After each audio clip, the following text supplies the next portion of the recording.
Alright, that's the intro song done. Yeah, it says the audio bar is moving now, so we pray that stays. I don't know what happened yesterday. Um,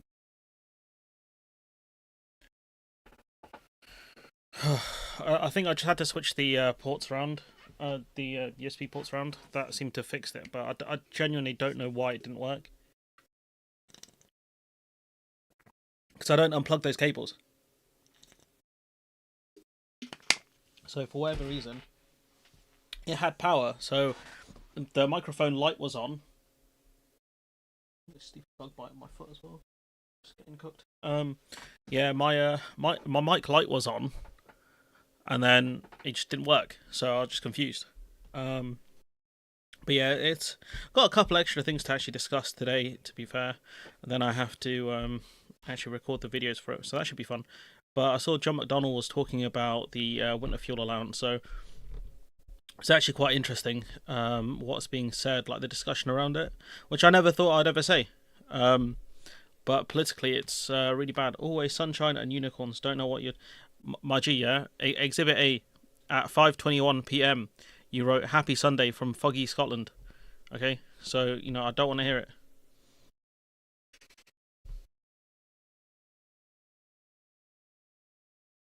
Do not want to hear it. But yeah, let's get started with the stream.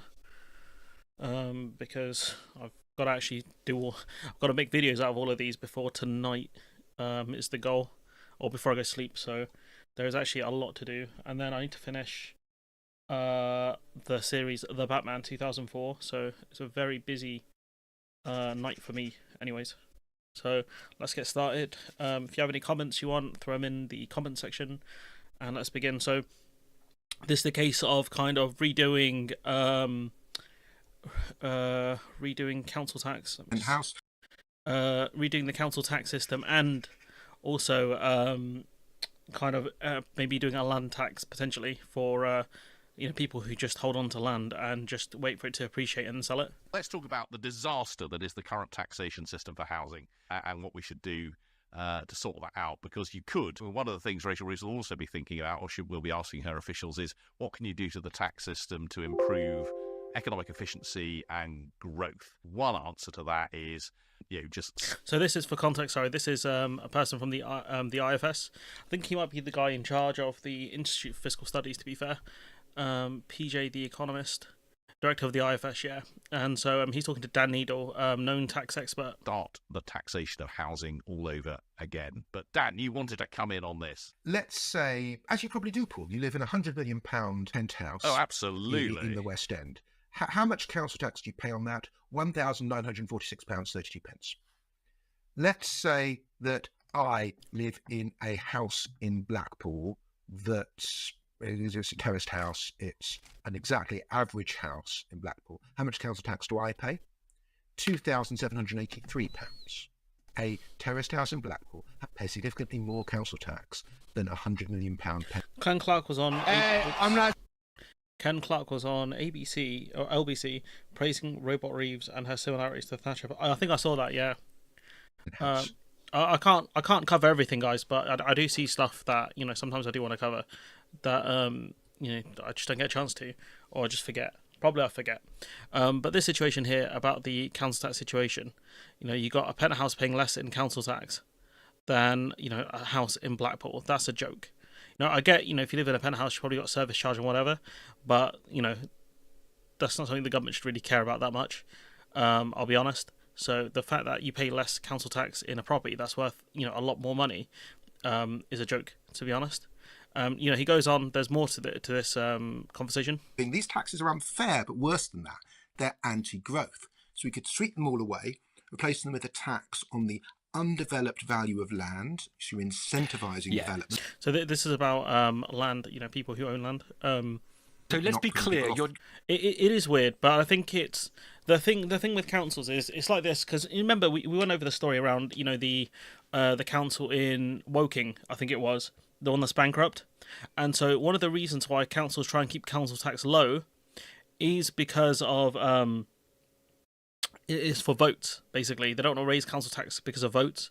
Some councils are capped because of the government. as well, like the amount you can charge or the amount you can increase. And so there's that. And so that's one of the main reasons. This could be this. I think Kensington would probably be a Conservative council potentially, as well. And so what that means is that they would want to keep the council tax lower, and they might get certain subsidies and things from the government.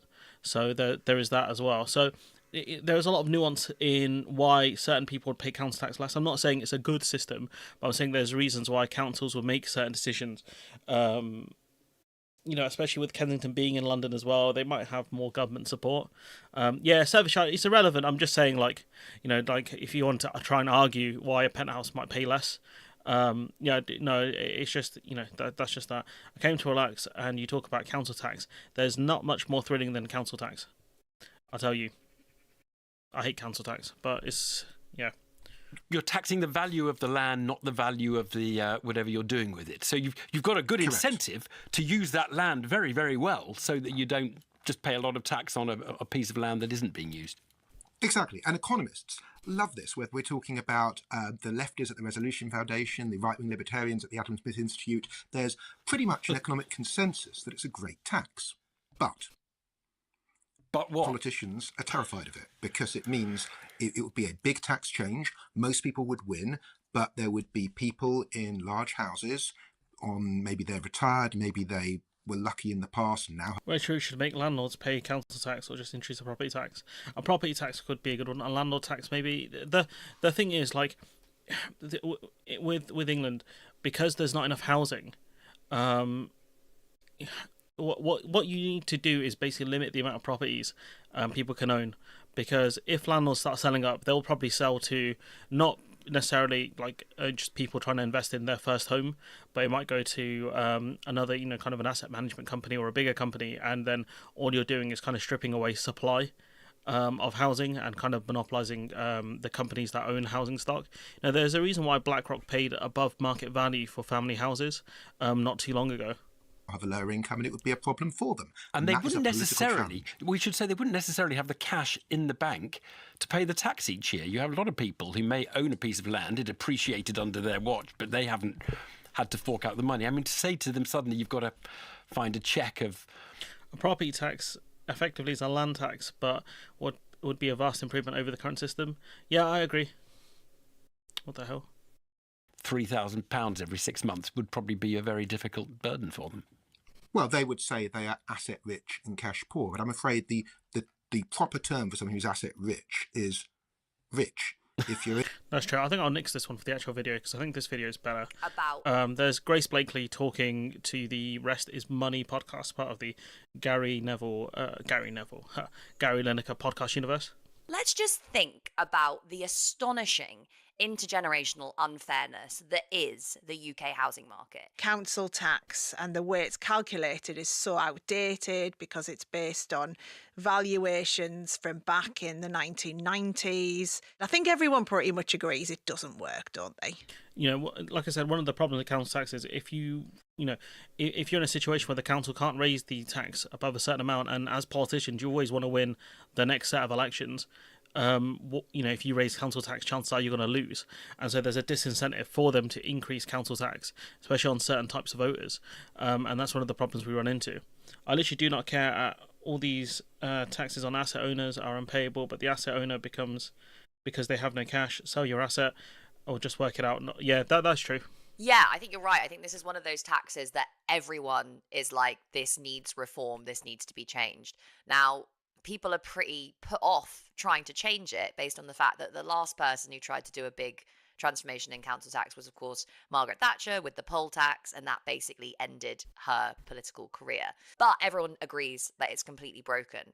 So I actually think that this proposal that we're now hearing about from Labour is kind of being muttered about and being leaked, that they might introduce a 0.5% tax on the value of the property per year, basically. I think I think this has been leaked to kind of see what public opinion is potentially, or to give the impression Labour are actually doing more than they are. Say, oh, well, Labour might come out with these kind of great proposals to kind of calm people down a bit that are angry at Labour, people on the left that are angry at Labour. Switching council tax to landlords would also solve the student exemption problem for areas with a lot of students. Aberdeen is 10% students, huge loss of revenue for the council. That's true, but they'll also pass that on to the students, wouldn't they, the landlords? We've just done some sums on that, haven't we? So if you've got like a 350 grand house, that would be £1,750 a year. Now, that doesn't sound too dissimilar for what you would pay in council tax already for that kind of house.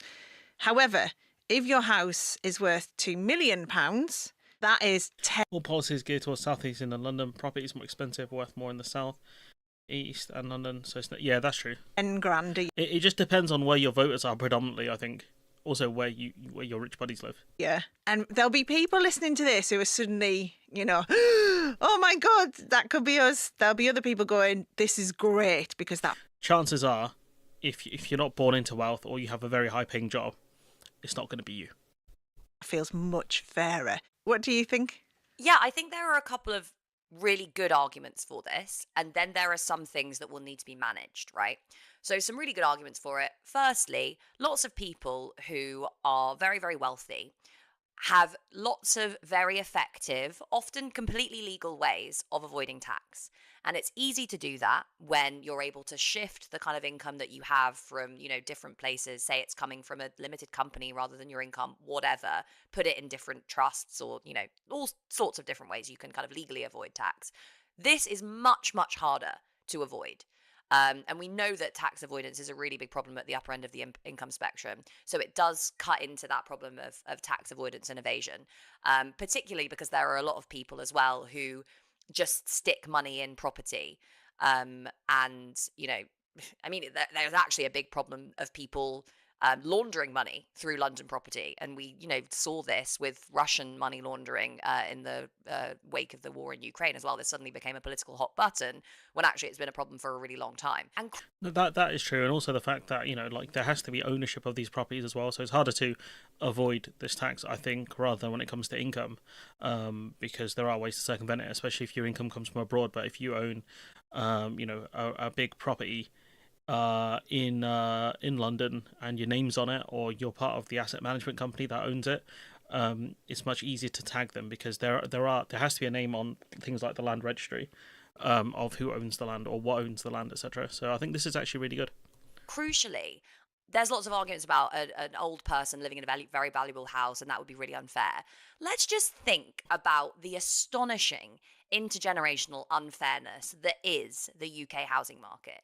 If you bought a house before the bubble in the 1970s, you could have bought a house for like 10 grand that's now worth several £100,000. You've done absolutely nothing to earn that increase. It's all been because we had this massive boom in international financial markets, tons of money being pumped into the housing market. And then more recently, the creation of lots more money through central bank money creation that has, again, artificially boosted financial markets and housing markets. It's so unfair.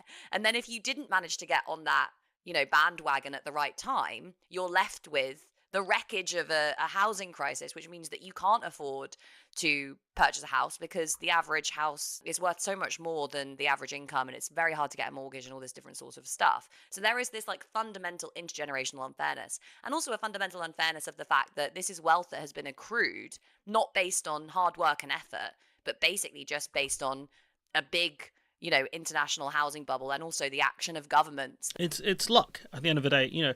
She's right, it's unfair. Society is fundamentally unfair. But it's luck as well. You were born in the right period of time. You managed to buy a house that was, not cheap relative to the wage that you would have got, but much cheaper relative to the wages now. And so, society is fundamentally unfair in this current system for the majority of people. So I think some people will get tagged for it. I think what they could do is if you own multiple properties, then you have to pay this tax, or this tax would be significantly higher. Something like that would be better, potentially. But, I agree a lot with what Grace Blakely is saying here. It is unfair, the system we have now, and some people will get tagged by it. It'd be unfortunate, I think, people that have, family homes and things like that who might not be able to afford this tax. But how is it fair that people who are being priced out of the market because of the fact that wages haven't kept up with things like inflation or with the cost of housing? How is that fair? And so that's where you have to draw a line between what's fair for the majority of people, I guess. Not really sure. Okay. So it's quite interesting. This is about the Labour landlord, I think. Is cronyism No, it's about cronyism. bad under a Conservative government but okay under a Labour government? Cronyism is something which Keir Starmer has made very clear he wants to drive out of government. For him, He's not doing a good job so far, is he? Well, for him, process and procedure is absolutely critical. And I think, as he said that this morning at his press conference, he made very clear how important. This guy, I feel, part of me feels bad for him because he's always the one doing interviews with Victoria Derbyshire, and he always gets cooked. Process and procedure is to him. And I think anyone who knows him, anyone who's listened to him and what he's had to say over the last few years knows how important that is to him. And that's I thought you said you were going to be better than the Conservatives. Things were going to be different, you said. Yes, and Keir Starmer has started driving that change by making sure that we are a government of service, that we're focused on the needs of the British people rather than internal party politics or other distractions. But you're giving civil service jobs, you have been giving civil service jobs to Labour supporters and Labour donors. Well, there are clear processes and procedures in place which govern those appointments, and they need to be followed. But no one can be in any doubt how important this is to the Prime Minister. It's absolutely critical for him to make sure that we restore trust in politics and that we have processes in place that are followed. Right. In opposition, Keir Starmer accused the Tory party of giving their supporters jobs for their mates. He promised to restore standards in public life with a total crackdown on cronyism. You've given jobs to Labour supporters or donors in the civil service, which is supposed to be impartial. You've given a security pass to the Labour peer who paid for Keir Starmer's spectacles and chinos during the election campaign. That is the definition of cronyism, isn't it? Well, look, firstly, I'm not going to comment on individual cases. Why not? Because I'm not going to... It's not We've all read about them. It's not appropriate for me to comment on the process that was gone through in individual cases. How does it smell, do you think? Does it pass the sniff test? What I can say more generally about this is that people... It's painful, this one, isn't it? It's painful. Who are long-term involved in a political party and support a political party, that should not prohibit them from then helping the party in government. That should not... What's the selection process? What's the criteria for them getting roles within the government? Are they fast-tracked? Was it him getting this role in government? Was it a favour? Was it I know a guy who can deal with this? Was he paid for this role he was doing in supporting the government? Exclude them from being able to do that. It's hard to see you making that argument if it was a Tory supporter or donor being given a job in the heart of government. If you have someone, look, without commenting on the specifics, you mentioned Lord Ali, who I know has been a long-term contributor to the Labour Party and to our work in opposition and to try and get us into government. So I know that someone like him has been long-term part of the project of trying to get a Labour government. So what? But I don't want to, but without getting into the specific Well, you details. just have. So what? If he's been a long-term supporter of... Yeah, he got baited pretty bad there. And this is about the winter fuel allowance. I'll be doing a bigger video on that one. I'm going to try and get that one out tomorrow, Monday, purely because of the vote that's coming in. So this is it gets brutal, honestly. Can I read you this email from one of our viewers? It's from a woman who says she's very concerned and extremely distressed on behalf of her dad about your government's decision to cut the winter fuel payments to pensioners. She says, my father is almost 80. He receives the state pension but just misses out on the requirement for pension credit. My father's worked for the NHS diligently for years, paid his taxes and even selflessly did some part-time work for the NHS during the COVID pandemic. The winter fuel payments were a lifeline for him these past years when the cost of living went up, and they helped him get by during the winter. Where is the justice or humanity in taking away this lifeline for my father? Well, that's obviously a very difficult situation, and I can understand that the daughter of the gentleman in question wants to raise her concerns, and it's important that we hear them. But I think this is one of the fundamental things I think Labour fumbled on as well, where they thought it would just hit a specific group of pensioners. So the richer ones, no one would really care about. The ones that are kind of what Theresa May would call jams, just about managing, they would be the ones impacted, and no one else would really care that much.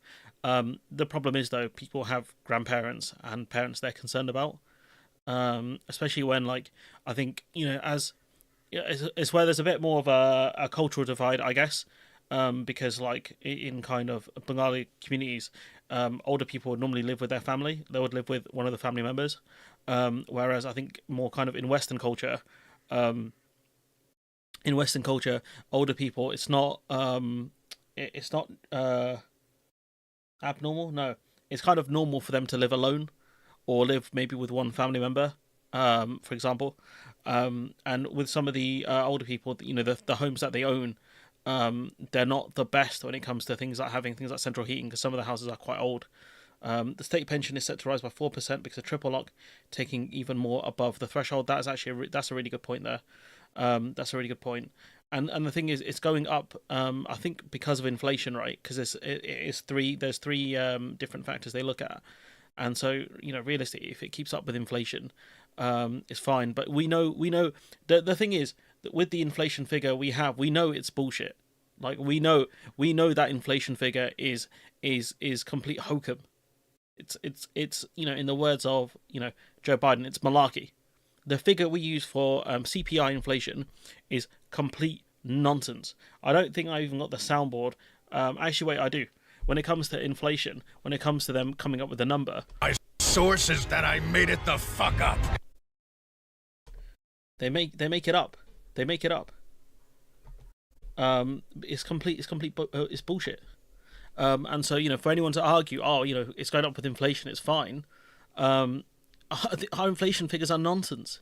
So it's gonna help, but it won't help enough. I think this guy is wishing it was Koonsberg, to be fair. No getting away from the fact that we are going to have to take difficult decisions. Not as difficult as a pensioner might have to make this winter when they choose between heating and eating. I wish, and it's not a dig at Derbyshire, because I think she's probably the best interviewer in England right now, I'll be honest. It's not a high bar, but I think she probably is the best one. I wish more people made that point to Conservative ministers and Conservative MPs. I wish so much, especially over the last couple of years. I wish that they did that more. Genuinely, because now for Labour, now it's a scandal. For the Tories, people expect stuff like that. For Labour, it becomes a scandal because Labour are meant to be on the side of the workers and people who struggle in society. That's who Labour are meant to be for. Predominantly workers, like working class people, maybe even some lower middle class people. But it's meant to be the people who generally just struggle in society. And or for me anyways, and so this is why this becomes a bigger scandal, I think, for Labour. Well, we're making sure we protect the triple lock for pensioners, and so that will protect the state pension. That's not going to help. That's not going to help this woman's dad. If we have a situation where we don't have secure public finances, if we haven't got the public finances back on, this is not going to bankrupt the economy, especially when you've just promised $3 billion to Ukraine in funding. You promised, where's that money coming from then? You cannot make these arguments and give money away like that. You cannot do it. It doesn't make any sense. I support Ukraine. I support the UK supporting Ukraine, but you cannot tell people in this country. You look very stupid when you promise £3 billion to another country and you cannot give older people support during the winter. It doesn't make sense. On a better footing. That will impact pensioners along with everyone else. So what would your advice be to this 80-year-old who just misses out on the eligibility for pension credit? And mate, it's not too late for the Labour Party to change the threshold. For people, so that maybe people who pensioners who are make 20k or less or 25k or less or whatever can receive the money. It's not that hard, Many Labour MPs will find them suddenly really busy. Do you know what? Yeah, I'm going to cover that in a minute because that's going to be part of this video. It's going to be brutal. When it comes to paying his energy bills this winter. Well, look, I'm not going to give advice for a specific person without knowing, because I don't want to get into specifics of one person. Because Phil, if there's that many Labour MPs away, and the vote might be a lot closer than people expect. I'm sure you don't, but this is exactly the effect your government's policy is having on specific individuals. What I would say to them, though, what I would say to the gentleman and his daughter is that I realise that the decision we've taken is a difficult one. I realise that it's a tough choice that we've had to take. I realise that it will have an impact. This is complete dog shit. This is literally like, you know, Tony Blair accused the Conservative Party of this. They'll say, "Oh, I'm really sorry, we have to cut these things. You know, I wish it didn't have to be like this." You're literally doing what Tony Blair accused the Conservative Party of. It's on Tuesday, I believe. I've got the article here loaded for it. I'm pretty sure the vote's on Tuesday. And you got this absolute moron, right, who's like, "Oh, if we don't cut the winter fuel allowance, it's going to cause the economy to crash." This is what I mean when they kept using Liz Truss as an attack line for why they can't do basic things for people in this country, right? Oh, that's a good point, Barry. Actually, I might do that as well. This is what I mean. Like, they kept poisoning the well when it came to understanding economics, to the point where they keep pushing this nonsense, and people, the Labour goons, let them get away with this and kept pushing this. You're like, "Oh, why can't we have basic infrastructure? Oh, if you borrow too much money, it will cause a run on the pound." And you're like, "No, you fucking moron." And if you want the best example of that, Rishi Sunak borrowed £38 billion for test and trace. Yeah, how come the market didn't crash? How come the world didn't implode? It was just complete dog shit, honestly. In terms of the in-year situation for the country's finances. So we've had to take some really difficult decisions that we wouldn't have wanted to have taken around things like targeting now the winter fuel payment. And the reason we do that is because... I can tell you the reason they did that. They did that because they didn't think it would impact their voter base that badly. That's why. They pushed all this nonsense about balanced budgets and all this kind of stuff, right? That's what they did. And so that's and now they're in. Now they're like, "Oh, you know, we need to find cuts somewhere." Because of the fact that they pushed all this nonsense economics, and now they realise the mistake. Not now they realise the mistake. They always knew it was going to be a problem, but they wanted to hit a voter base that doesn't normally vote for them. It's what the Tories do quite a lot, and they didn't realise there'd be so much backlash because pensioners vote, and this is a very easy attack line for the government for the media to use on the government. Because the deficit was much higher than anyone thought, and the spending was much higher than anyone thought. If we hadn't taken that action, we'd have seen a run on the pound, we'd have seen the economy crashing. Let's leave that for a second, right? How much does the winter fuel allowance cost the government, right? Because people are actually Googling this because it's coming up. So they get all pensioners getting £300. So what does it cost? £2 billion, right?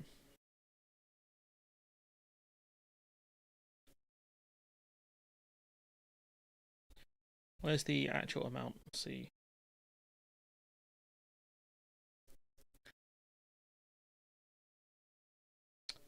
Ugh. Thank you, Statista.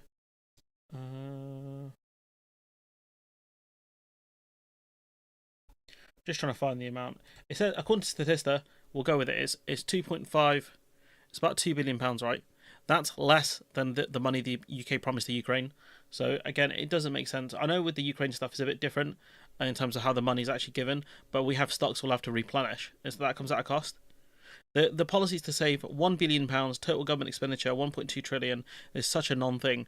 Yeah, if you assume you're saving the full 1.5 billion, spoiler, you're not. The other thing is, if pensioners have to go to hospital because their houses are too cold, right? If they end up having to see a doctor or whatever, if they end up sick, right, that has a cost to society. If people have to take days off work to look after their sick relatives, do you not think that has a cost? And also that money, again, it'll go back into the energy companies, yeah, but partly it will go back into the economy as well. Like, it's complete. Oh, this is so economically illiterate. It's crazy to me that they're actually getting away with this. Not getting away with this. Sorry, that they're actually pushing this. I don't get it, guys. I don't get it. It's stupid. A hospital admission pounds, it's worth one winter worth of fuel payment.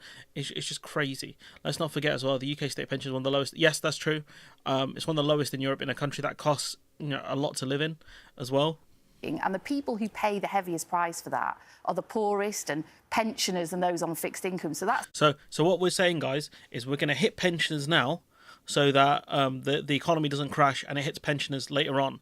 Like, are you stupid?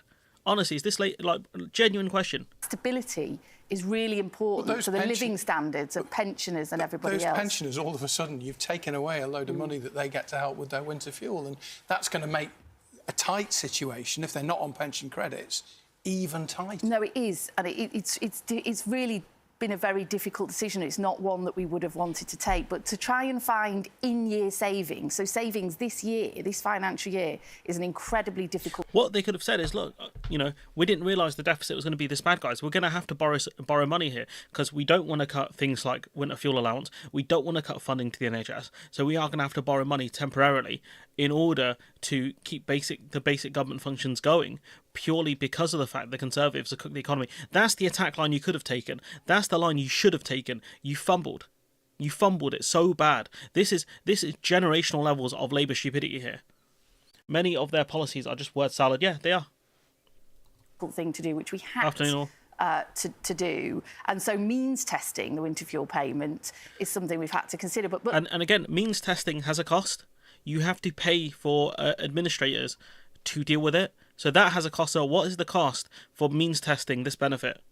Let's just be clear that because of our commitment to the triple lock, which means that pensioners, the state pension will increase by either inflation or average earnings or 2%, whichever is the highest, pensioners are going to see the state pension increase by hundreds, possibly thousands of pounds over the course of this Parliament, and they will be better off. I mean, that's great. It's gonna keep up with inflation. That's great. I wish wages would do that as well. But fundamentally, that's not going to help them. You're going to keep them where they are now, right? Also, the fact that CPI is hokum, right?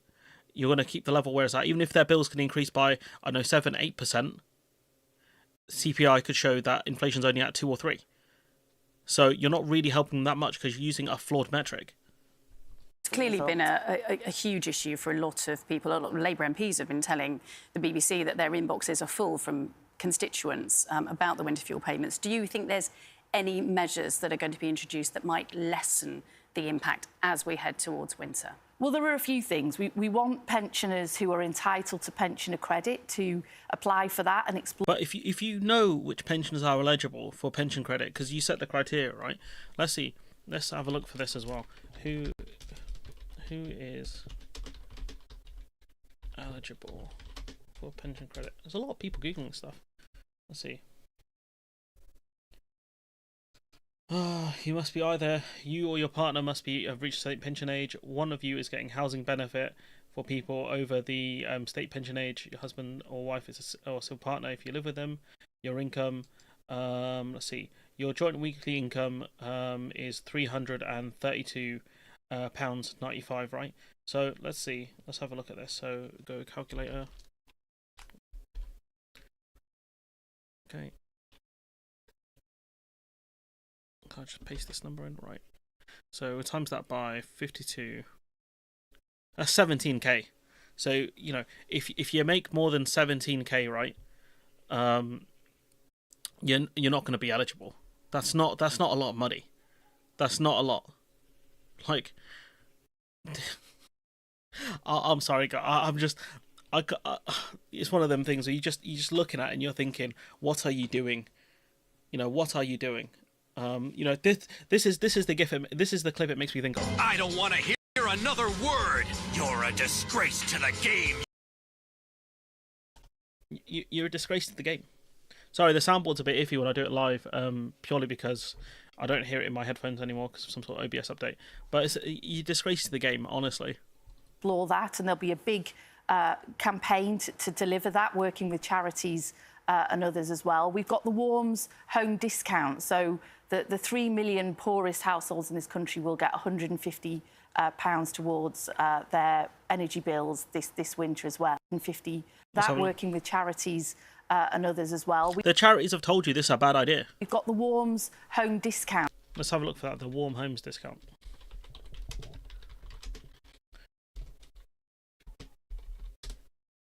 Let's have a look at this. So what's the criteria for this? Get guarantee credit of pension credit. Right. So you get that if you're on pension credit, which we've just established. It's people. So if you're on more than 17k, you won't get it. This is ludicrous, guys. So the 3 million poorest households in this country will get 150. This Osborne levels of incompetence. This is the thing is, right. Osborne and Sunak knew exactly what they were doing. They weren't incompetent. They knew what they were doing in terms of shrinking the state. What Labour are doing here is complete stupidity here.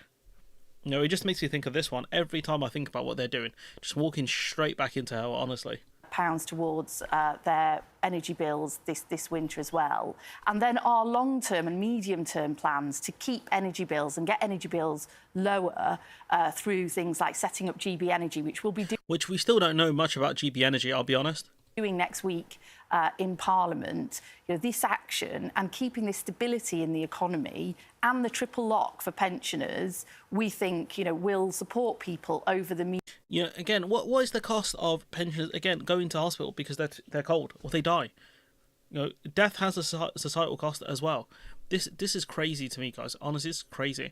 And you know, this is the rare credit I will give to George Osborne and David Cameron's pointed out by Goodall. Government, of course, which ran saying that there would be no return to austerity. And yet, if one looks at the plans that are being laid out so far by Rachel Reeves... Or everyone. The only ones who say this isn't austerity are Phil and Graham. And certainly the tenor and rhetoric and tone of what Keir Starmer was saying earlier in the week, it's hard to escape the conclusion that we could be heading to an era, if not quite a full-blown, full-flat austerity, then certainly a semi-skimmed version of it.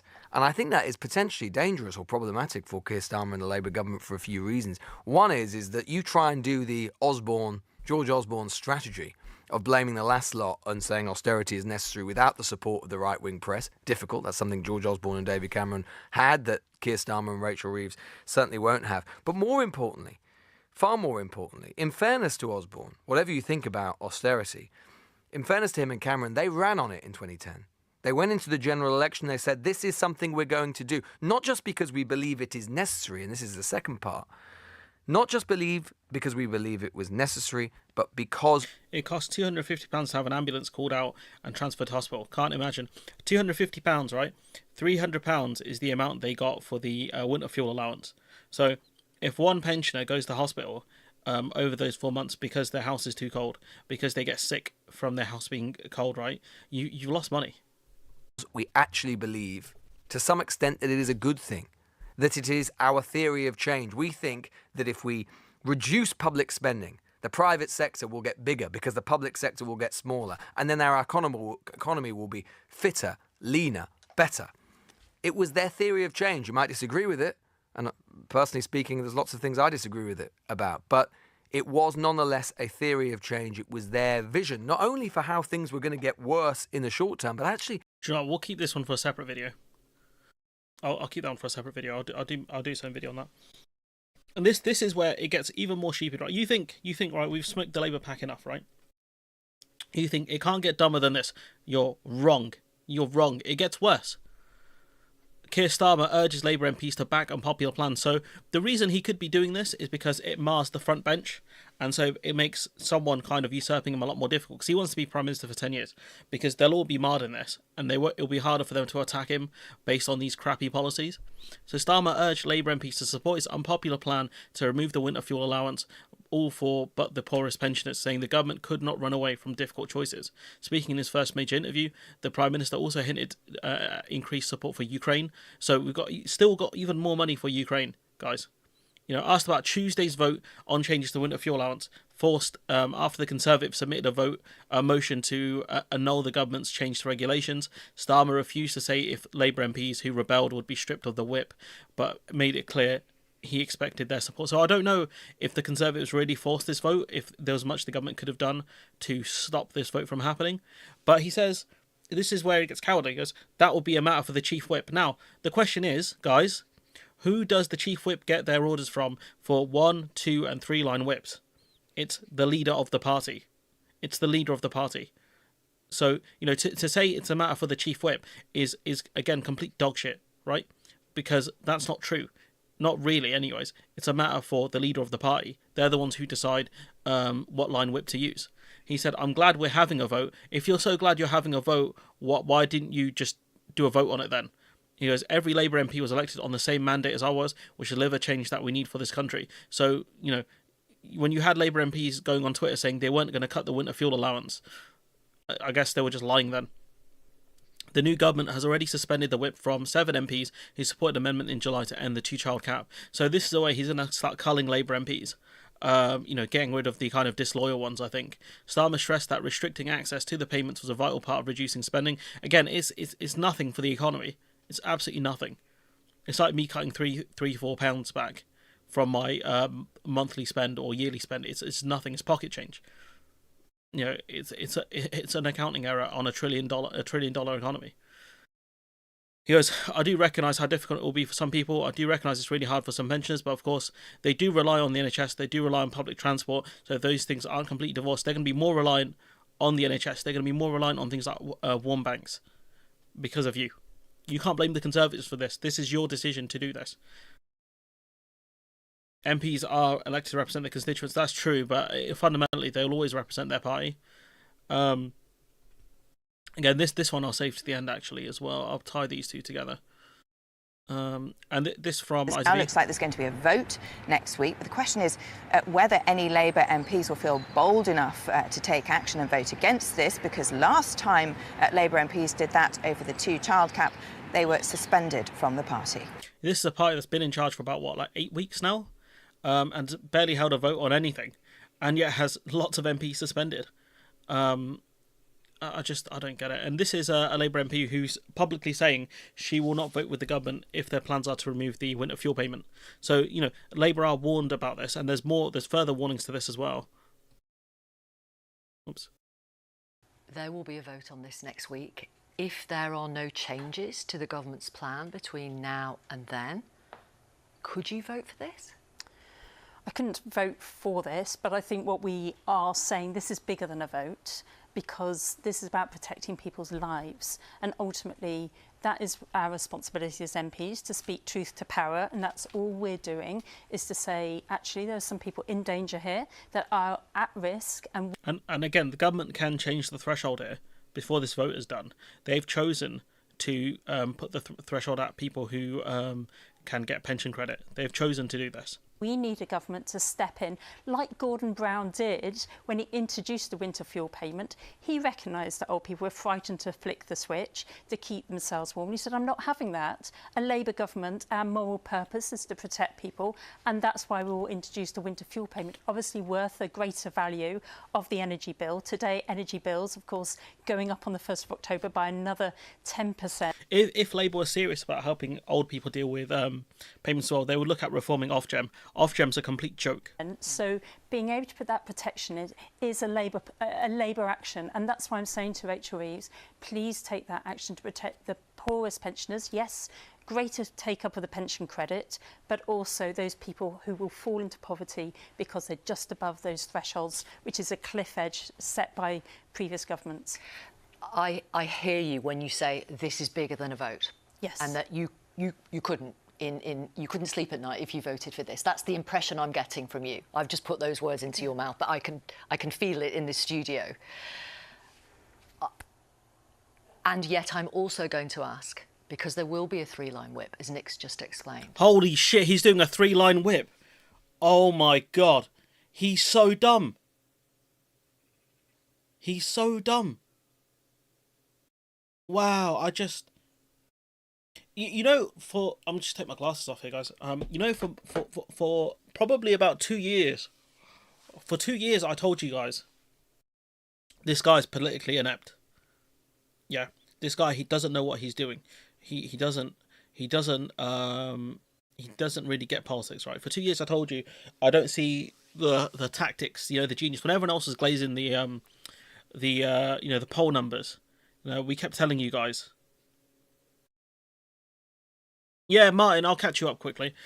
Basically, there's going to be a vote on Tuesday, this coming Tuesday, on the winter fuel allowance. It turns out it's going to be a 3-line whip, right?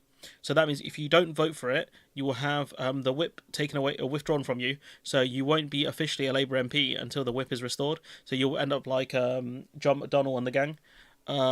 This is crazy. This is crazy. A 3-line whip. A 3-line whip means you have to be there as well. Let's have a look. 3-line whip. You will be expected to be there.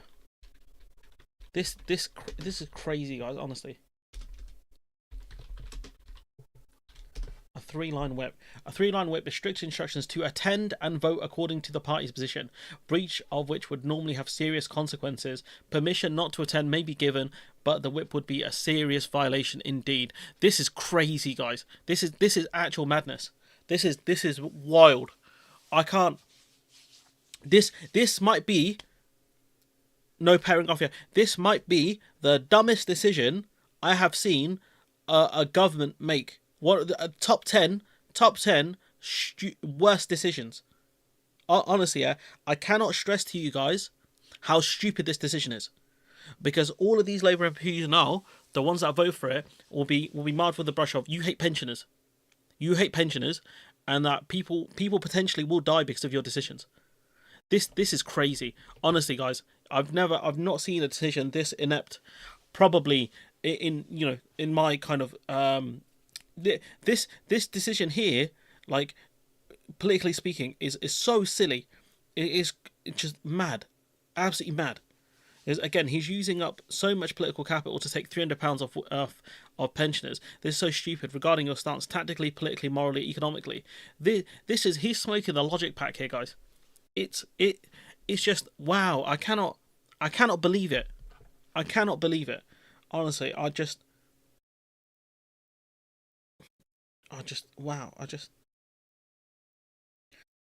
gonna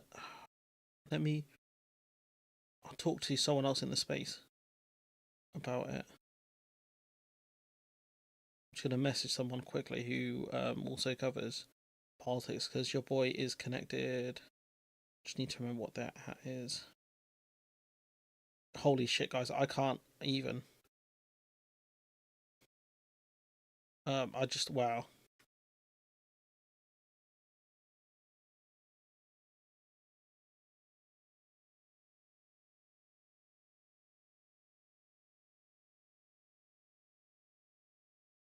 This honestly, guys, this is mad. This might be the fastest implosion.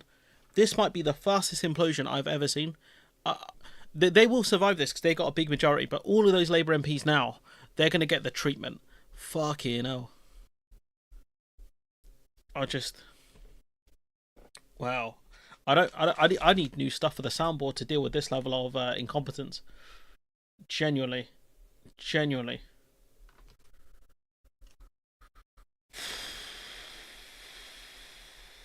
Mad. This is crazy, guys. Early time for these, just wild. I cannot believe it. I cannot believe it. Are you mindful at all of the 7 of your colleagues who were suspended, who lost the Labour whip after voting against the government on an amendment to scrap the 2-child benefit?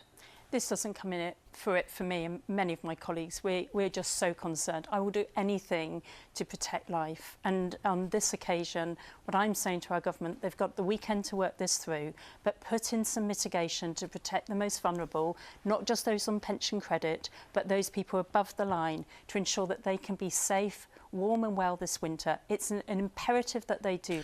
We live in a so-called developed country, guys. We shouldn't have things like warm banks. These things should not exist. But we have that in this country. And what you're doing is pushing more people, in that direction. That the economic savings that they will do from making that... It's not even that much. ...decision, let alone protect the NHS, which is a flagship mantra of the Labour Party, absolutely essential. We know it's under extreme pressure at the moment, so we don't need more people in our GP surgeries, let alone hospital beds. Thank you very much. That's what's going to happen. I think this is what's going to happen. You're going to have people who are nervous to put on their heating because they're going to be worried it's going to cost them too much, and they might end up in hospitals. Not only can the Tories use this, but they can wrap it up in a bow using a picture of raving Rayner. Look, Labour Party while OAP's free. I mean, they could potentially do that. Yeah, that's a Daily Mail special headline. That is. That's a yeah. This is nuts, guys. Reagan, have you seen this shit? Have you been following this? Mad. You should go subscribe to Reagan Elite's channel as well. He's quite good. So living up to his establishment anointing. Yeah. Sir Kid Starver, Sir OAP Freezer. Ah, let's go now.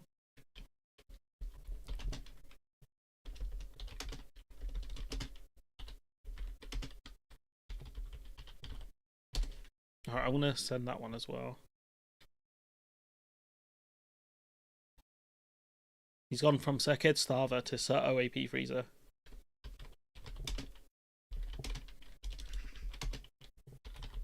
If that one takes off, guys, I want credit for it. I want credit for that one. Sir OAP Freezer. Literally, Labour dropped the ball on this. Hope you're doing well. Yeah, I'm all good here. I'm all good. Just dreading work tomorrow, but it's going to be a long night of content creation for me, but it's my own fault because I put it off this week. But yeah, man. Honestly, this is nuts. But I've not seen stupidity this big since probably the Brexit referendum. Probably the Brexit referendum. Theresa May's government was the last government I saw. So fair spreader, yeah. Just mad.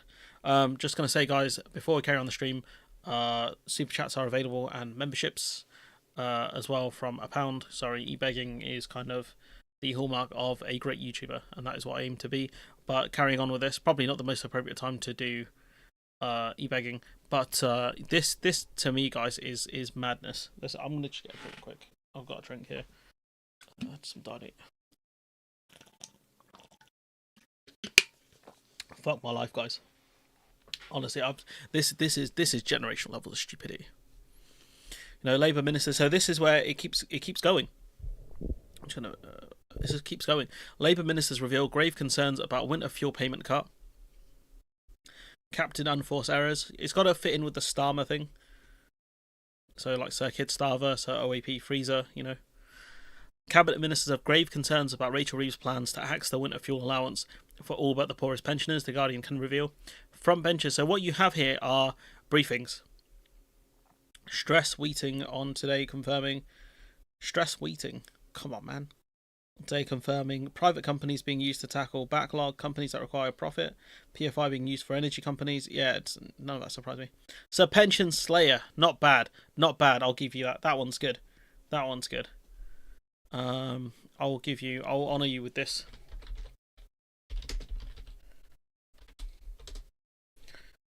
I'll honour you with one of these. You're pretty good. I'll honour you with that. You're pretty good. So yeah.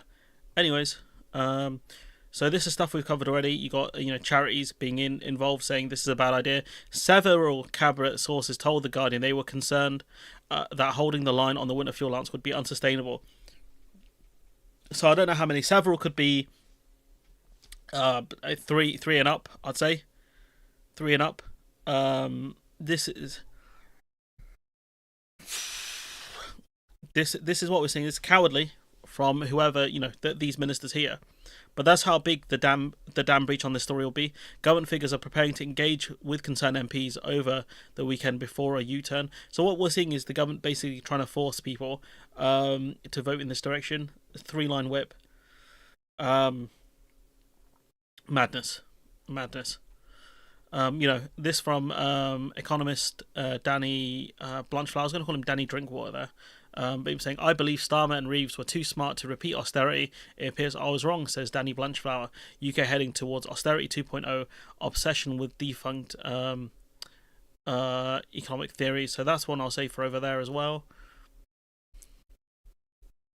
And this is the last, I think this is the last one we're going to cover on this specific story. This from Lewis Goodall.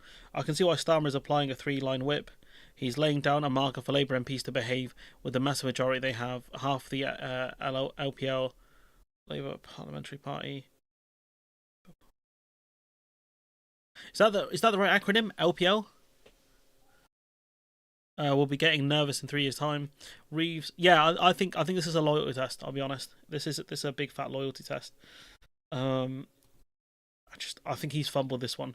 You know, I know Labour's majority is bigger than the Conservatives one, but there are some votes the Conservatives pulled because they knew it would be unpopular with their base and with their MPs. And this from John McDonald. This is the last one we're going to cover on this Labour Parliamentary Party. So it'll be LPP. LPP. That's funny. Sorry, I'm immature. There's points of complete agreement across the Labour Party that we've inherited possibly the most toxic inheritance that any Labour government, incoming Labour government, has inherited from a Tory administration. Screams in Clement Attlee. That's exactly true. No, Clement Attlee would disagree. And there have to be tough choices. But when I hear expressions like tough choices in the past, that's meant tough for the people I represent, so more austerity based. And we've had 14 years of austerity, and I don't think my community can cope with it anymore. So the choices that are being made, and this one in particular, I just think is the wrong choice. My view is that it isn't. You mentioned that the vote this week will be symbolic. It won't be symbolic for many of my constituents because they're on the edge. They're people who have saved up a little small pension, maybe working at our local employer, Heathrow Airport. They've got a small pension. That means that they can't claim pension credit. That means they'll lose this benefit. And as a result, they're really worried because energy prices have increased by 10%. And for many of them, they're vulnerable. So it's gone up by 10%. The pensions are going to go up by about 4%. I think they said about 4 or 2%. So it's not going to cover it. Or some of them have got disabilities and sickness issues. And as a result, use up more energy as a result of that, and therefore they're at risk.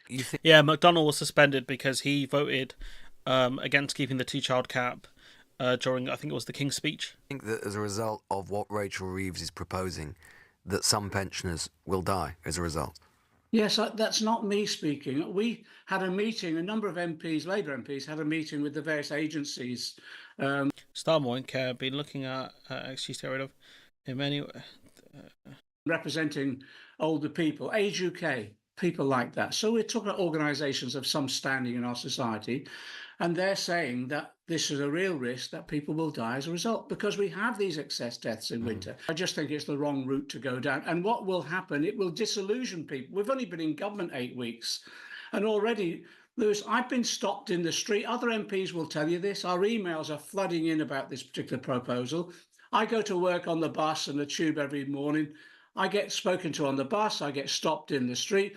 And these are working class people who've worked hard all their life. They haven't got a great income. They've got their state pension and a little bit more. And they're worried that how they're going to get through this winter. That's not what a Labour government should be doing.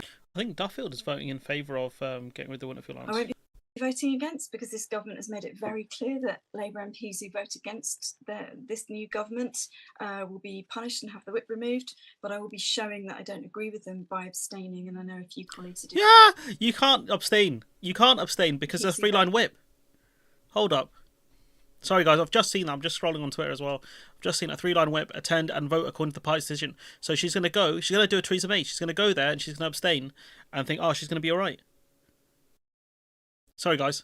I'm afraid. I spoke to my whip last week and said, look, could you tell the front bench, could you tell Keir Starmer and Rachel Reeves, bring something seriously before that vote, which demonstrates actually that they ain't going to bring it.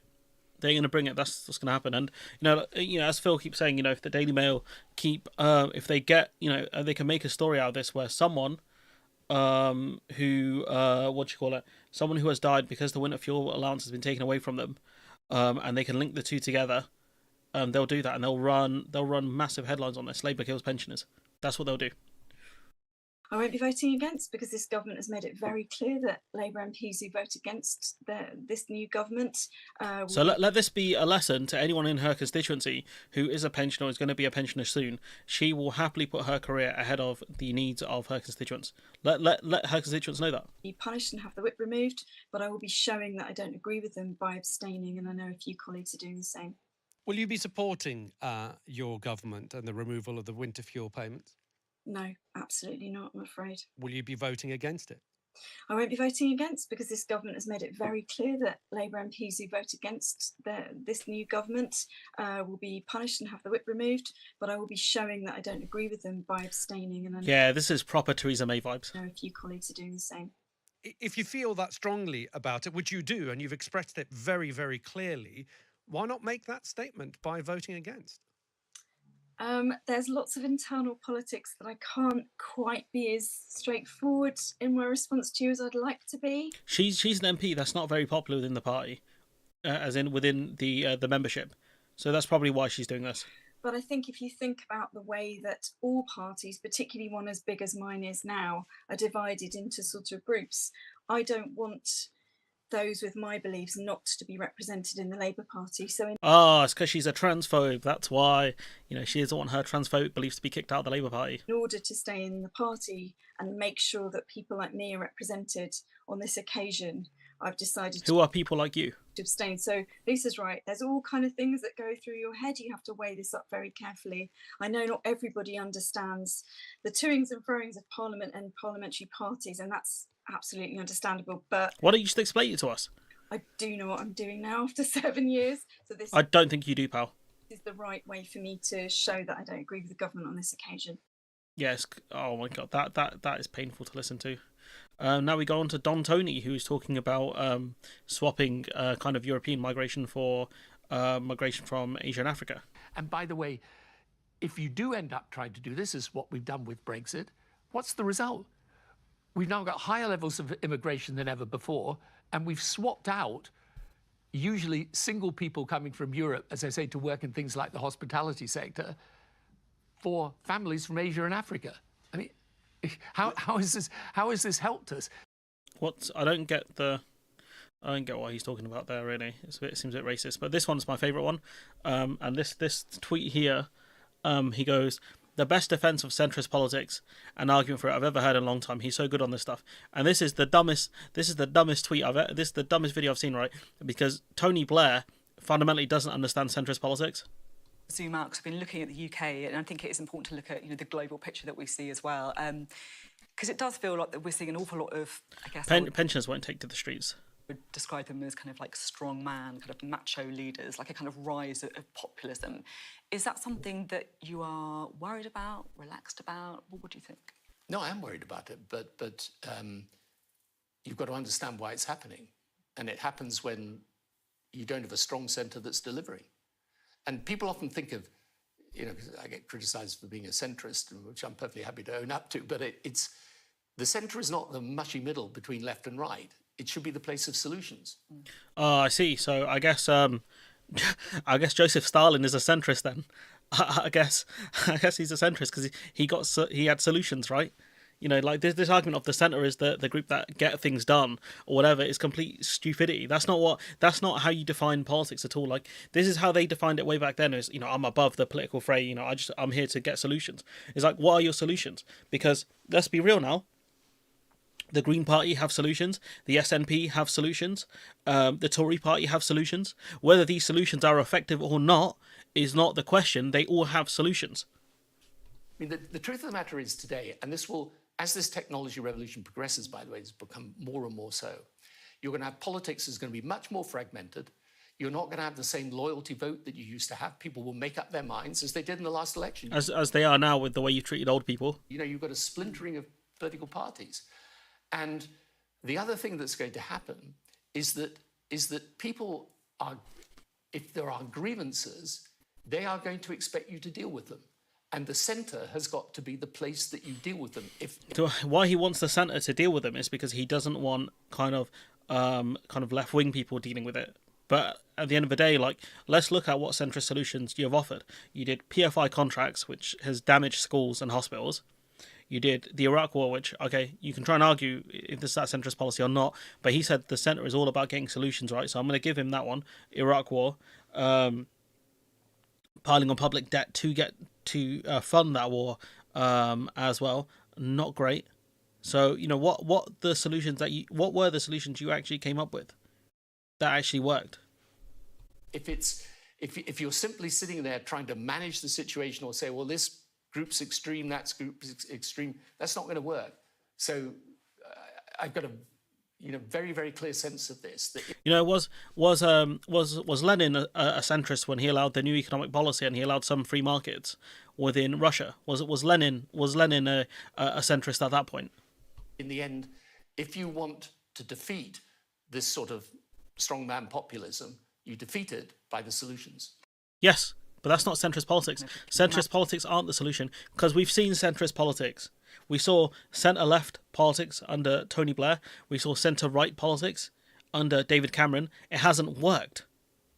So, this idea that, centrist politics is about solutions. Everyone has solutions. It's about whether they work or not. That's the question. Just crazy to me, honestly.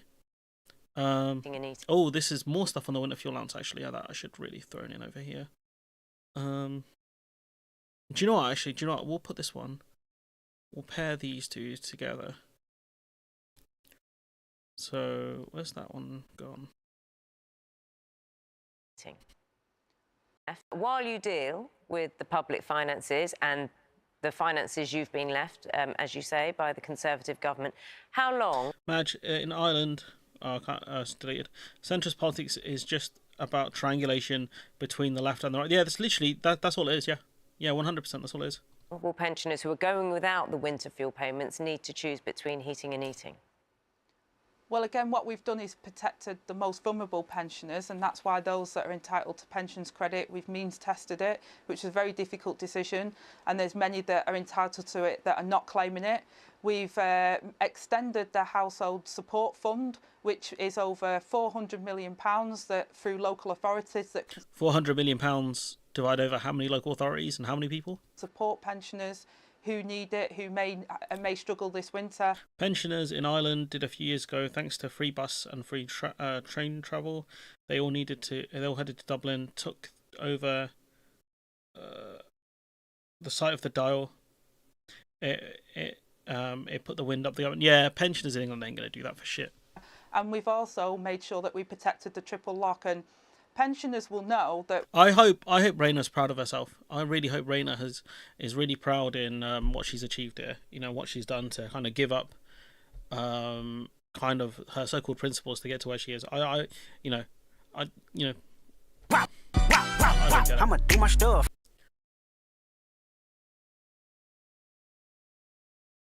Oops, that's the wrong one.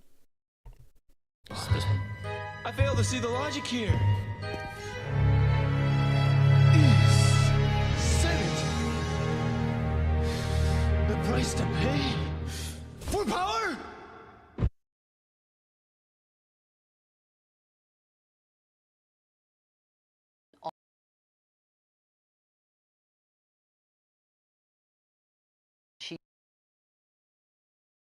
I don't get it, guys.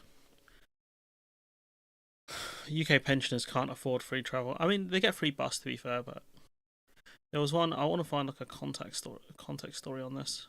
Here we go. This will do as a good starting point. So, switching gears, let's go over to talk about the situation in Gaza. Saying, people are saying we don't know what to do, how to secure our life, how to secure our food. This is Ghada Al-Ghord, I'm not sure how to pronounce her name, a Palestinian journalist telling Newsnight what life is like in the Gaza Strip and reacts to the UK suspending 30 out of 350 export licenses. Well, just before we came on air, I spoke to a Palestinian journalist living in Gaza, Ghada Al-Ghord, and she told us that where she's living is completely unsafe. So you have to prepare yourself every day, day by day, or hour by hour, or minute by minute, what is coming next. We don't know what to do. How to secure our life, how to secure our food, how to secure our work. So it's a difficult circumstances that we live in now for 1 year. And we can see we live in this under this situation almost 1 year. The UK has suspended the export of some military components to Israel. And I wanted to ask what your response is to that. Well, it's a good sign and a good step from the UK to suspend this export to Israel. At least they said it's 30 license out of 350 license of armored equipment or license for armored equipment they are exporting to Israel. This is a good sign, and we hope that other countries can do the same, and even UK can suspend all the 350 equipment for Israel, because this war should be ended as soon as possible. We lost everything. Gaza Strip is inhabitable anymore.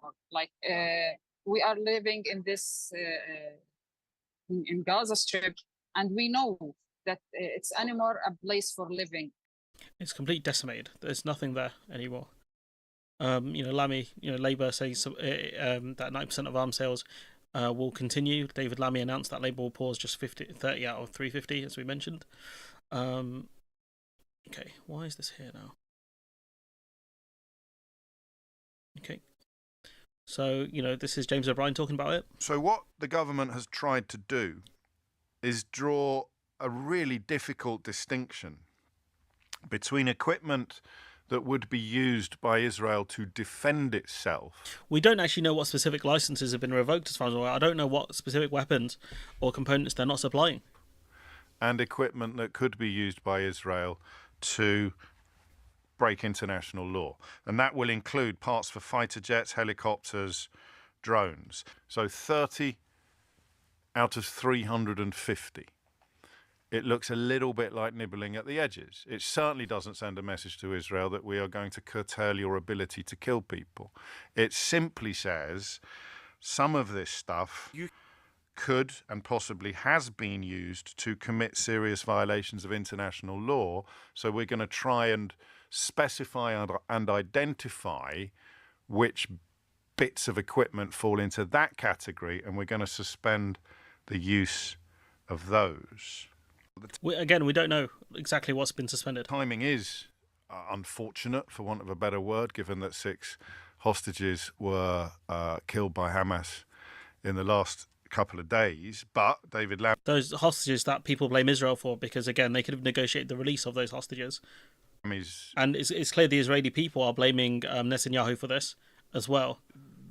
Explanation for that would be that he has to tell the House of Commons the findings of the report and the conclusions that he's arrived at the first possible opportunity. So yeah, I think O'Brien's reading into that way more than he has to. The UK and US are a bit split over this.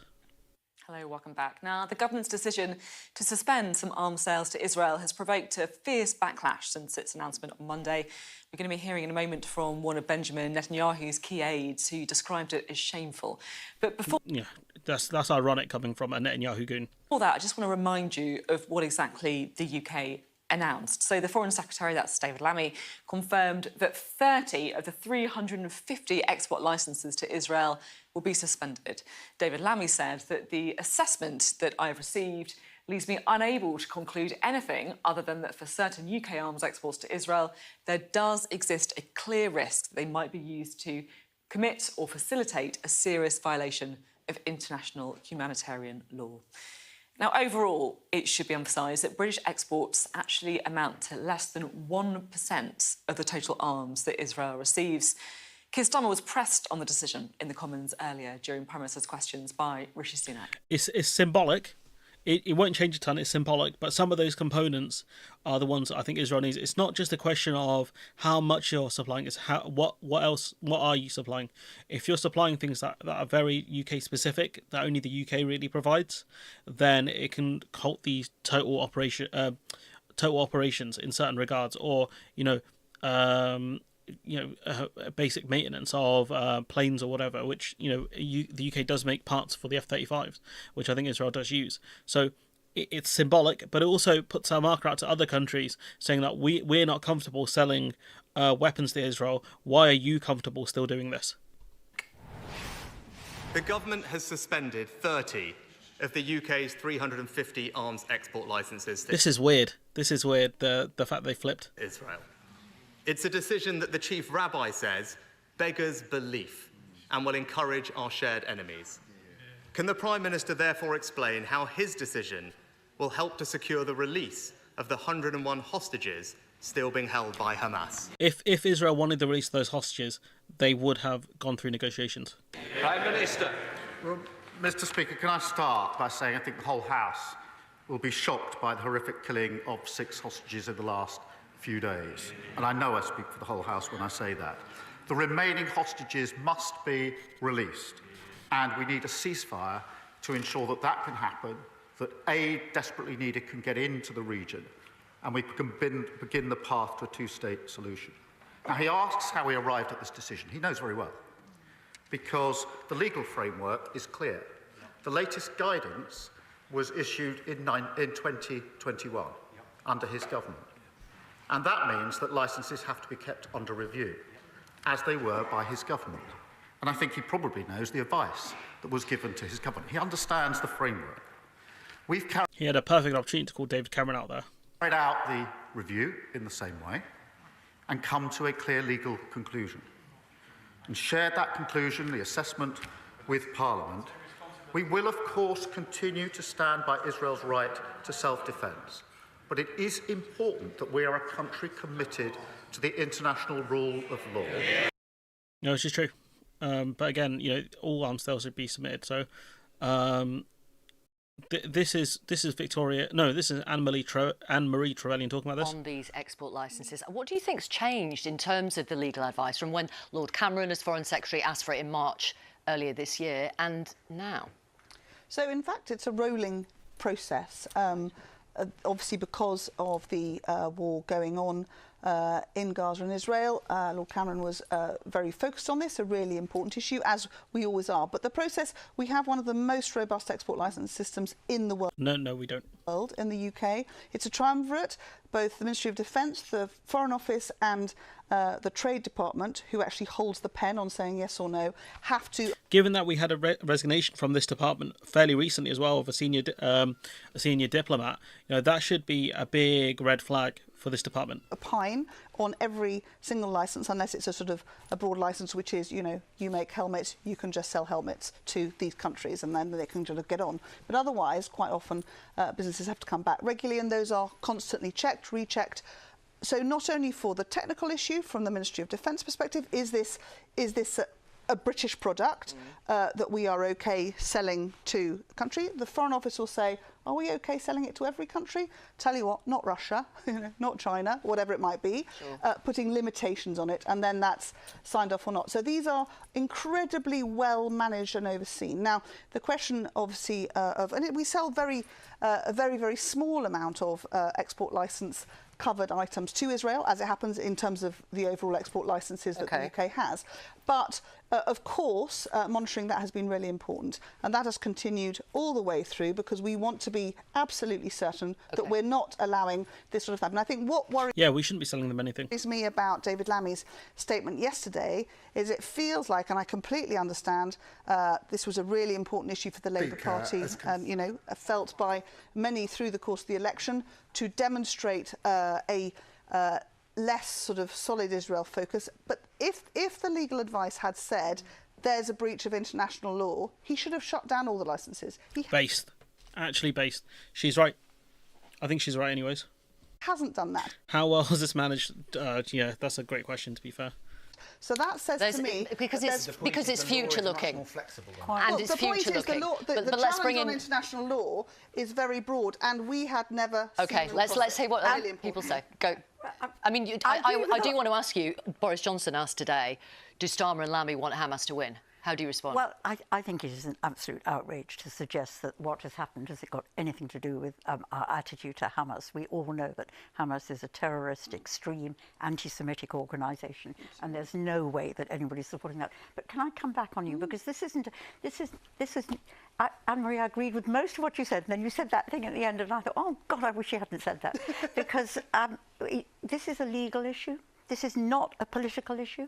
It's a legal issue, yeah. So if the UK thinks that the weapons that we're supplying to Israel is in breach of international law, then surely everything should be suspended, or at least all offensive weaponry should be suspended. Helmets and body armour, I guess you can allow in their defensive weapons, but to make the argument that it's a legal issue, that is true. But it's not the great defence that she thinks it is. And if you know as a minister, I know as a minister, if you get advice, legal advice, that you should not be signing off a particular contract, That's what you do. And take the politics out of it. Actually, Margaret Thatcher in 1982 stopped all licences for all arms to go to Israel in the middle of when there was the war with Lebanon. Vince Cable did a similar thing. He stopped renewing the licences in 2012. So take the politics out of it. If you, as a minister, get legal advice. So the question is, what was the legal advice? Absolutely certain that we're not allowing this sort of happen. I think what worries me about David. So we'll go there for the actual video. Let's ask Let's ask, the one who's going to defend them the most. So David Cameron sat on legal advice that there was a breach of law in Gaza. Officials say, which it looks very clear that happened. And again, this is what I was talking about earlier. Yesterday, it was confirmed an Israeli F-35 jet, made in part in Britain, was instrumental in a recent attack on a safe zone in Gaza, killing 90 people. Hours later, the UK government refused to suspend license pertaining to F-35s. All arms sales to Israel must end. And the thing is, we can continue licensing parts for the F-35. We don't have to sell those parts to Israel, though. That's the key here, and that's what will make a difference. I don't recall, nope, they did not publish any legal advice as far as I'm aware. And this from the SNP. UK recognising that the Netanyahu government's use of UK weapons poses a clear risk of the violation of international humanitarian law. You'll be aware that there is no legal definition between what is an offensive weapon and what is a defensive weapon. There should be a distinction. So why? And on what? Let's also remember these licenses, right? These were the same licenses that should have been under review when Gaddafi was in charge, and we still sold him snipers. Snipers are objectively an offensive weapon. These were the weapons I think we supplied to them during the I think it might be just before or around the time of the civil war in which country was it? It wasn't Syria. It was Libya, right? So. This argument about the license being robust, either every other country's license system is completely washed to the point where ours is the best by default, or they're just capping. Which one do you think it is? On what basis, if there is, in his words, a clear risk of the violation of international humanitarian law, why has he not imposed a blanket ban on Israel until that risk has gone away completely? Foreign Secretary. Well, can I say to the honourable gentleman that we have one of the most robust export licensing I've heard this one before. Regimes in the world. The process requires us to make an assessment about the clear risk in the theatre of conflict. And the theatre of conflict in relation to this is Gaza. And therefore we have made an assessment on the basis of the licences that could be used in Gaza, and I've made the announcement that I've made today. There's a complete nonsense answer there, especially when we know this to be true. This is one they should have suspended. Oh, this is another bit on the winter fuel allowance. I don't know, that video is going to be very long actually. Just looking at it now. Cut, and in a very sharp way, the winter fuel payments to pensioners. As heard on the show the other day, there are... Sorry guys, this is what happens when you open a billion tabs. 1.6 million pensioners, it's believed, who fall into a form of poverty who are going to miss out on the Saudi Arabia, Libya. Winter fuel payments. Half of whom could claim pensioner credit, but don't. But if they did, they would get the fuel payment. And the other half of that 1.6 million don't qualify for winter fuel payments via pension credit, but are in a form of poverty and will not get those payments. We've seen Labour try and blunt the sharper edges of this cut. The warm homes discount is going to be extended. The government have tried to present a rise of £400 to the state pension as a way of covering some of those costs. But of course that won't kick in till after this winter, so that's a load of flim-flam, I'm afraid. Ed Balls, the former Shadow Chancellor, has described the policy as a mess, and that he thinks Keir Starmer's government needs an escape route from making the cut. There's a binding vote that's going to happen in Parliament on whether or not MPs agree to axe the winter fuel allowance for all but the poorest pensioners, and there is set to be, we think, a relatively... This man has the sharpest breath intake I've ever heard. ...chunky Labour rebellion. I think the principle of what Labour is doing is the right one. I think it is nothing short of... This guy's a Tory, by the way. ...completely mad for the state to hand taxpayers' money to some wealthy enough older people to allow them to pay... So the question, again, is okay, if you want to means test it, where do you set the bar for means test? And also, how much does means testing cost? You know, how many people will apply for it? How will we do it? How will we do the system? You know, if you look at, you know, the government is aware of who makes what money generally, right? So if you look at pension and say, okay, look, any one of them who makes, I don't know, under 40k is eligible for the pension credit. You know roughly how much those pensioners make in terms of income. So you could easily do that. The heating bills of their private dwellings. I think it's crackers. They are handing out free cash to some people who can well afford their energy bills. We also give free bus travel to those people as well. Should we make bus travel means tested as well? Purely on the basis of their age. No other assessment is made. And I think that's because they need the help, dumbass. Because their bodies are more fragile. They you know, if they go to hospital, it has a cost. Older people are more likely to go to hospital. If their house is too cold, they're going to catch other kinds of illnesses, right? That has a cost. You absolute muggle. This is totally mad. But to have no consideration for those people, perhaps like yourself, who are going to be really hit by this cut and can't do anything about it, is, I mean, I was going to say politically naive. It's probably worse than that. It's politically idiotic. Yeah, he's a former May advisor, complete dumbass. But like, he doesn't get like I get the, you know, the cost of winter fuel allowance. Like, if you want to means test it, I disagree with that. But okay, cool. You're gonna have to set the line at a decent amount, because if you don't, because it's not just the fact that even if these pensions have enough money to heat their houses, right? It's, do they think they have enough money? Do they know how much it's going to cost? Because energy bills you don't pay normally until like at month's end or every 3 months. Does this guy understand that stuff like policing is given to everyone too, regardless of whether they're a millionaire or not? This guy's a muggle, honestly. But no, I guess his argument would be that pensioners, but roads and police are universal, whereas the pension credit is, sorry, the winter fuel allowance is not universal. It's given to just pensioners. Even the sort of slash happy, that's not the right choice of words, but not even the slash happy Cameron government cut winter fuel payments. Yeah, because it would impact their voters directly. No wonder Theresa May capsized if you're one of her advisors. To all but the poorest pensioners. So why do you think they took specific decisions, I think, not to impact pensioners directly, because they know their voters are typically pensioners. This guy, no wonder Theresa May capsized. This guy's an idiot. Oh, pain is what I'm feeling. Okay, this one we've already got. This one, I wonder if I've got all these ones open. Okay, Ed Miliband piecing up Rich Boy Ticey. Be honest and tell the truth that renewable energy is more expensive, not cheap. His manifesto is basically for higher bills and to make people poorer. And you don't need to look into the crystal ball. You just need to look at the record. The energy bills crisis was not caused by our dependence on renewables. It was caused by our exposure to fossil fuels. And he just needs to understand this very basic point, which is that whether fossil fuels are produced in... I mean, to be fair, the energy companies took us for mugs. I mean, we could have increased taxes on them and redistribute that money, so... this country or internationally, they are sold on the international market. And that's why the British people paid the price and government forked out £94 billion. And the only way to get off the roller coaster of international gas markets and take back control is to become a clear... Oh God, it's hard to hate Ed Miliband sometimes, despite him being part of a really fraudulent Labour government. He's that guy. He's him. I wanted to cover this as well regarding the riots, because I found this statement from Yvette Cooper completely bizarre.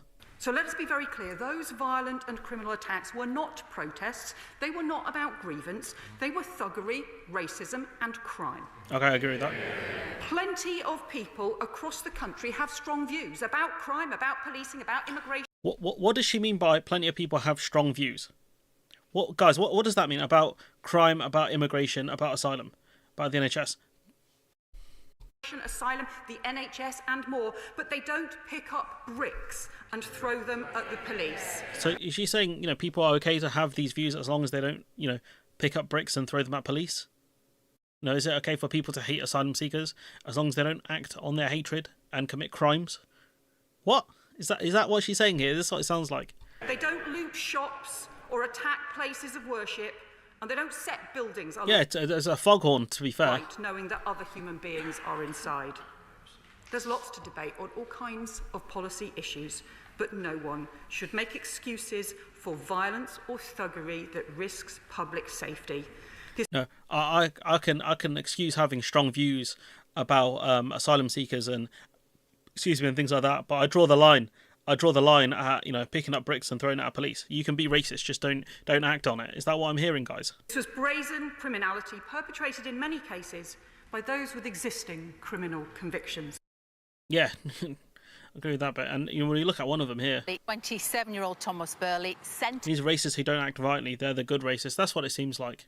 So we got a guy who's been he's been sentenced to 9 years. Sentenced to 9 years in prison for his part in rioting in Rotherham. That's the longest jail sentence handed out to those involved in this summer of rioting across parts of the UK. He'll serve another 5 years on licence. And Burley, during this procedure today, said he was appalled by his actions, which included the main part which has got him this long sentence, was stoking a fire in a large industrial bin that was then pushed against an exit at a Holiday Inn Express hotel in Rotherham. He was part of this violent mob. There were hundreds of people trying to force their way into a hotel that was housing 200 asylum seekers and hotel staff. That disorder went on for 12 hours. The court heard how he picked up a large piece of wood and he chucked it onto the fire. He then... Yeah, it feels like, given the fact that those Just Stop Oil protesters who I think either blocked the road or were going to block the road got 5 years.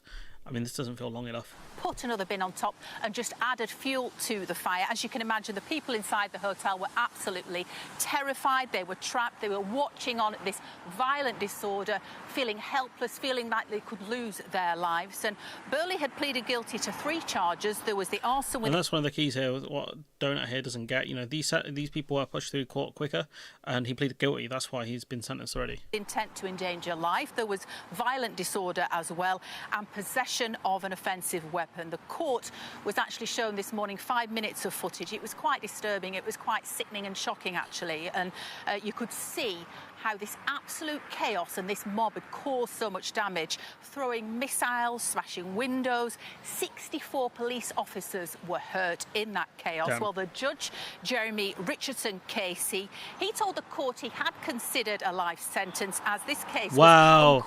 The judge could have given... Wow, that's 25 years. Questionably one of the worst cases he'd seen in Rotherham. He said this sort of civil disorder would not be tolerated, and he believes Burley is a dangerous offender.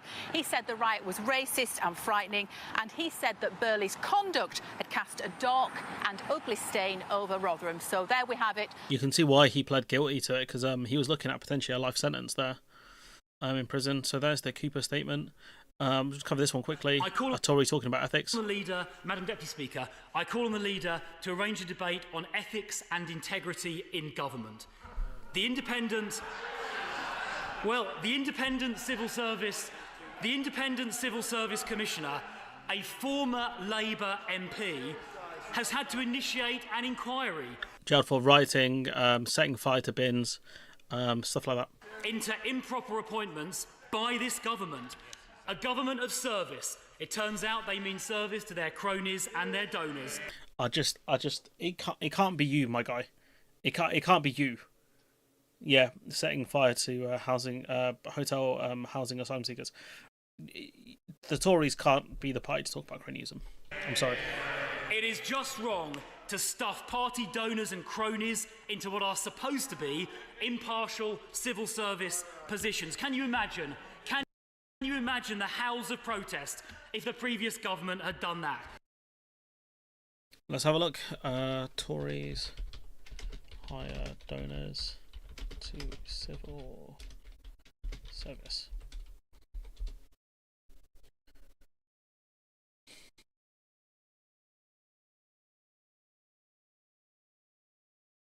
I actually don't know if that's one of the things they did, to be fair. Let's see if I can just use the date search. Custom range.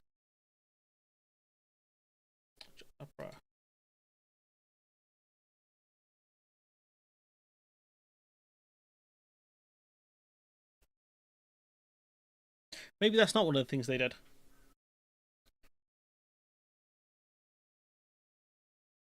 Here we go. Labour says government putting too many Tory allies in civil service. It's 13 years old, so it's from 2010. So the government has warned against politicising the civil service by the back door, as a number of named individuals who advised the Tories in opposition have since been made civil service positions in number 10. So, it is very ironic. Maybe this is one of the things a new government does. I don't know. But the irony meter is over 9,000 at the moment.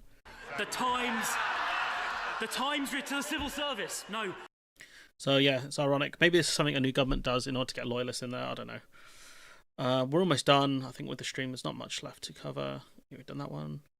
What the hell? Did I have this one open twice? I guess I did.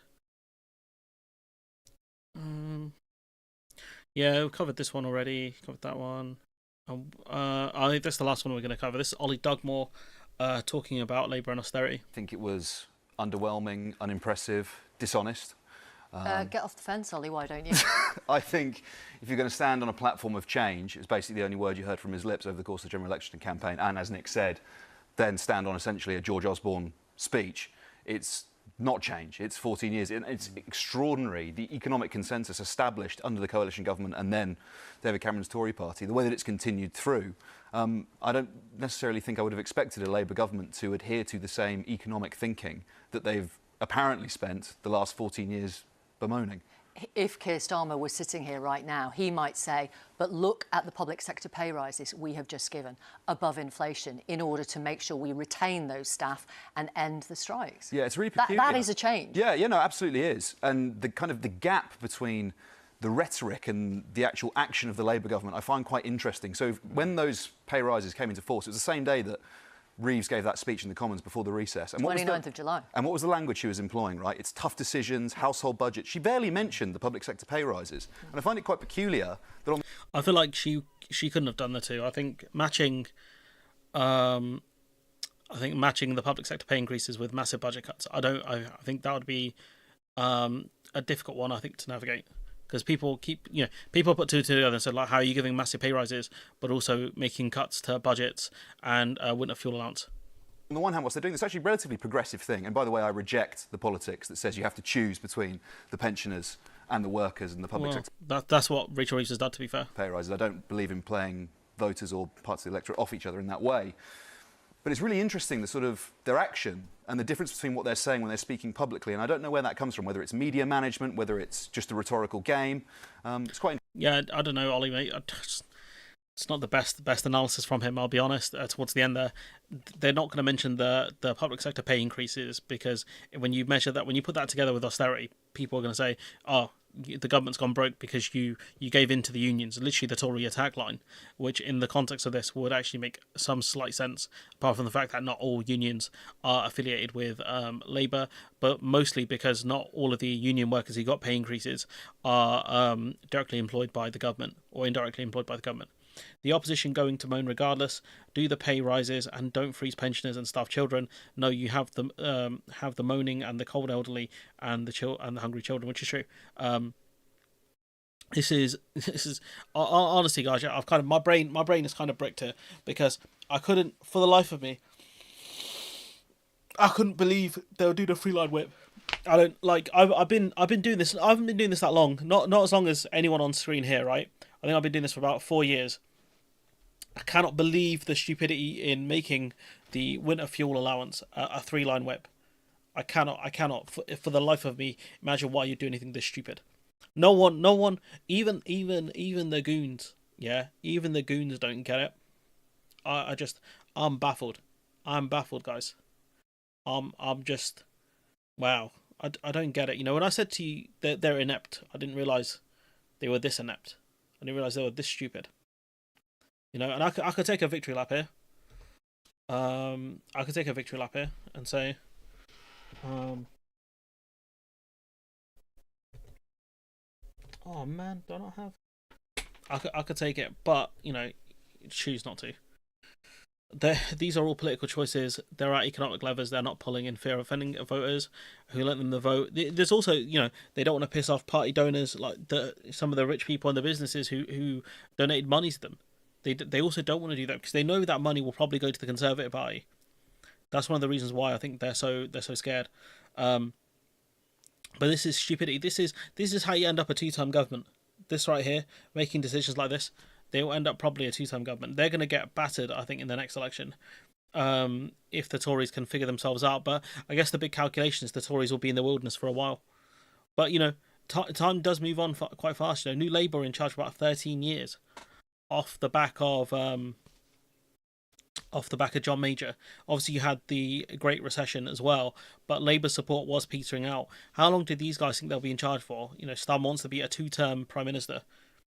So 10 years. So, you know, in 2034, how do they think the public can view them? Money goes to the party that's winning. Labour is now losing because they listen to their donors.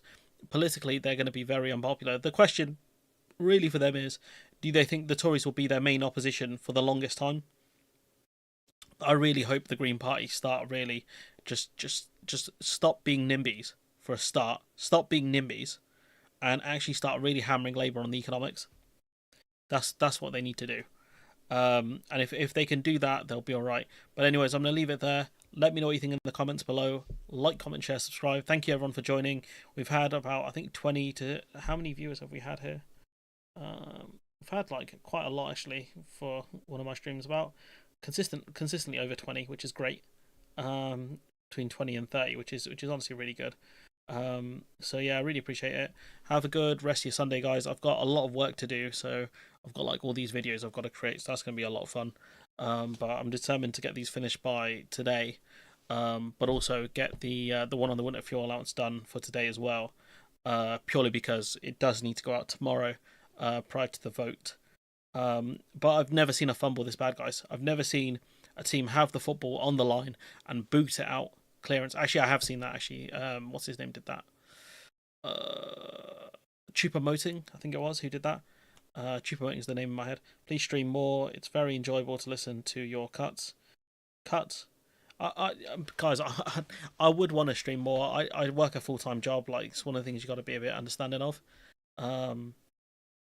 So me streaming in general is difficult, and like it's always a choice between doing like just making regular content and doing streams. Like doing regular content is better for the channel overall. Purely because it's just more like better for like growing the channel. Because streams I don't really get a lot of subscribers for. But as for regular content I do. So it's tough. I do like doing live streams though. It's a lot easier, apart from when stuff doesn't work. But yeah. Anyways, guys.